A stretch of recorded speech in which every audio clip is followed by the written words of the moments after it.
Now at noon, a Salem mother calling for accountability after she says her toddler was attacked by neighbors' dogs.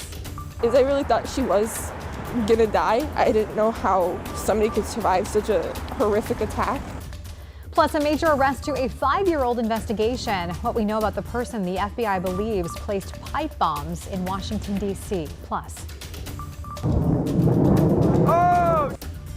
Caught on camera, a pilot gets out of a Thunderbird jet just before it crashes and later. And I was like, oh my God, that's a sale, what's going on? The clever way employees got a curious seal pup out of this bar.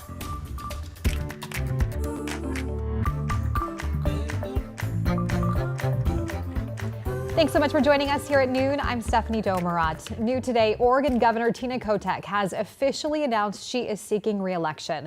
In a statement, Kotek emphasized her efforts to tackle the state's biggest challenges, including addressing homelessness, lowering costs for Oregonians, and strengthening schools. She'll have some stiff competition come next year, including Republican State Senator Christine Drazen, who lost to Kotek in the 2022 election for governor. KGW's John Adams will have much more on the announcement coming up this afternoon on the news at 4. And now to an update where the man accused of randomly punching at least 2 people, including a grandmother in Southeast Portland, pleaded not guilty in court Wednesday. Investigators say the 24-year-old suspect delivered those attacks just minutes apart. A reminder, the attack, which was caught on camera, is tough to watch. Catherine Cook has the story. Good afternoon, Mr. Puerto Rios. Do you need... It was the day in court families of 2 assault victims had been waiting for. The defendant, 24-year-old Santos Antonio Puerto Rios, is accused of punching 2 people at random just minutes apart on Southeast 122nd near Powell. He pleaded not guilty to all misdemeanor charges. We were very relieved to know that this man is no longer on the streets. By phone, Bianca shared an update on the first victim, her grandmother. Security video shows the 69-year-old was dumping the trash when a man police say was Puerto Rios walked by and punched her in the face, knocking her to the ground. She's still wincing in pain every time she gets up and whatnot. Police say 15 minutes later, Puerto Rios assaulted a 21-year-old man a few blocks away. Police arrested Puerto Rios after that second attack, but he was later released.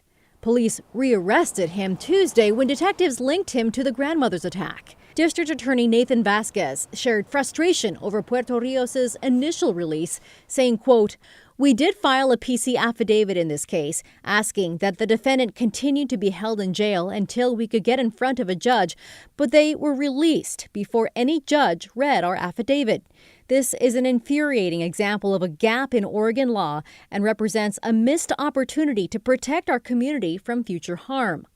Bianca agrees. I mean, the question I would raise is how many more victims do there need to be, before we start to take someone serious as a criminal? And especially when there's news of what seems to be random assaults happening, that puts fear even more in folks. And so really hope that people can come to our workshops if they're able to. Sarah Birkmeyer is with the city's Office of Violence Prevention. She teaches a free self-defense class every month at the Midland Branch Library on 122nd, not far from the attacks.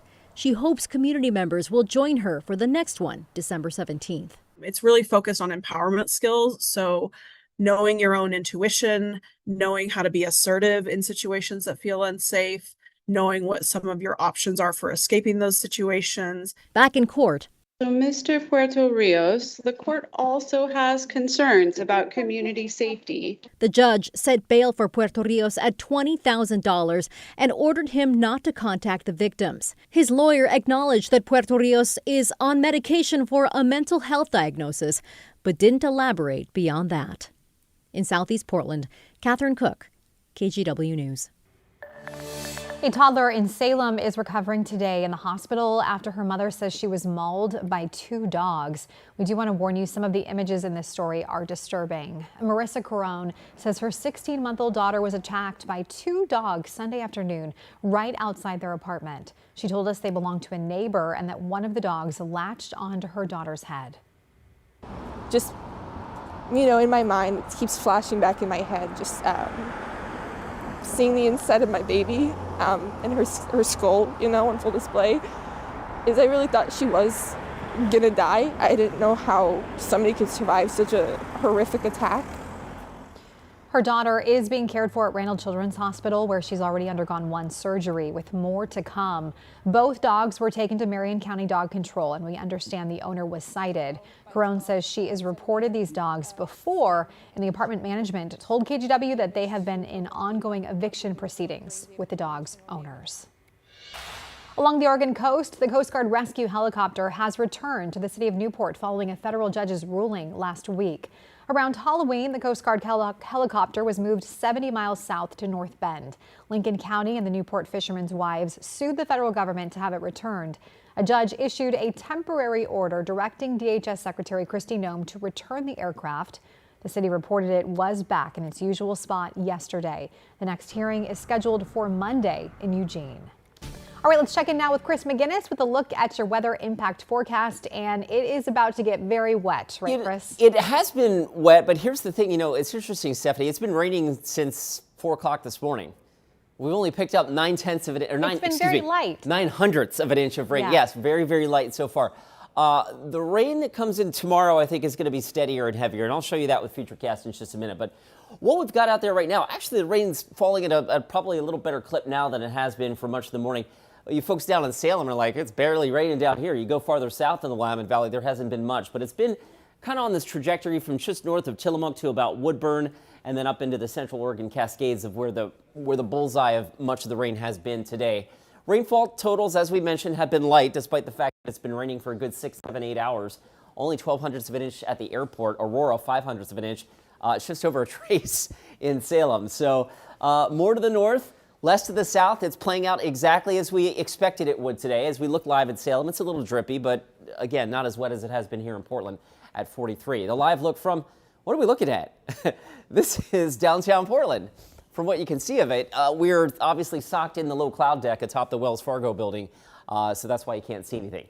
Mid-40s through the rest of today, maybe inching up a little higher. Our high for the day actually might happen at midnight tonight as some milder air comes in, but certainly keeping the drippy weather going into the afternoon commute. Stephanie, I mentioned more significant rain tomorrow morning, maybe a little wind as well for the morning commute. I'll show you that with Futurecast in just a few minutes. Okay, I'll see you then, Chris. Thank you. Let's give you a look at our national headlines this afternoon. The FBI has made an arrest in a nearly 5-year-old investigation into who placed pipe bombs in Washington before the January 6th insurrection at the U.S. Capitol. Attorney General Pam Bondi announced today that Brian Cole Jr. from Woodbridge, Virginia, is in custody. Officials didn't offer any details about a potential motive. The pipe bombs were found near the offices of both the Democratic and Republican national committees in D.C. No one was hurt in this, but the FBI says both devices could have been lethal. New video shows the moment an F-16 Thunderbird pilot ejected themselves before a crash near China Lake in California during a training mission yesterday. Look at that. You can see the pilot on the left of your screen there just before the jet explodes. The Air Force says the pilot walked away with non-life-threatening injuries and that the fire caused by the crash didn't endanger the community. The cause of that is under investigation. The FDA has recalled more than 250,000 cases of shredded cheese because of possible metal fragments. The cheese was made by Great Lakes Cheese Company and was sold under different brand names at stores like Target and Walmart. If you have these products at home, you can take them back to the store for a refund or just throw them away. And those are your national headlines. This afternoon, we're also getting more than 150 never-before-seen photos and videos of Jeffrey Epstein's Caribbean compound after they've been made public. The images providing new insight into Epstein Island as lawmakers continue to push for more information into the late sex offender. Ryan Nobles has more on that investigation. We're seeing new images of the notorious Caribbean estate dubbed Epstein Island. Democrats on the House Oversight Committee releasing more than 150 photos and videos of the sprawling mansion owned by the late sex offender Jeffrey Epstein. Just a small fraction of the 5,000 images the committee obtained. I'm deeply disturbed by this continuing saga of depravity. The pictures revealing a room with a dentist chair and masks along the wall. A library with a large chalkboard with words blacked out by the Democrats on the committee.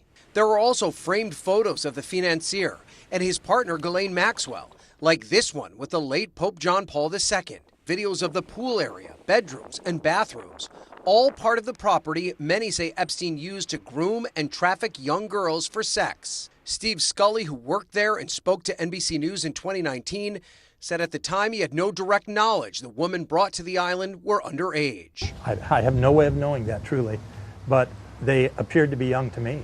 The release of the images come as congressional investigators have received Epstein's bank records from JP Morgan and Deutsche Bank. The committee pouring through that info and plans to make it public soon. The money trail, a key focus of their ongoing investigation. The biggest thing that we're going to learn is actually what's ahead of us in the next few days as it relates to all of the bank and financial records. What they're still waiting for is the Department of Justice to comply with a law overwhelmingly passed by Congress last month, requiring them to hand over all the files related to the Epstein investigation in 30 days. The deadline is mid-December, but members of Congress are warning they better be prepared to hand them over now. It's a Herculean effort. I hope they've already started it, because if they haven't, they're breaking the law.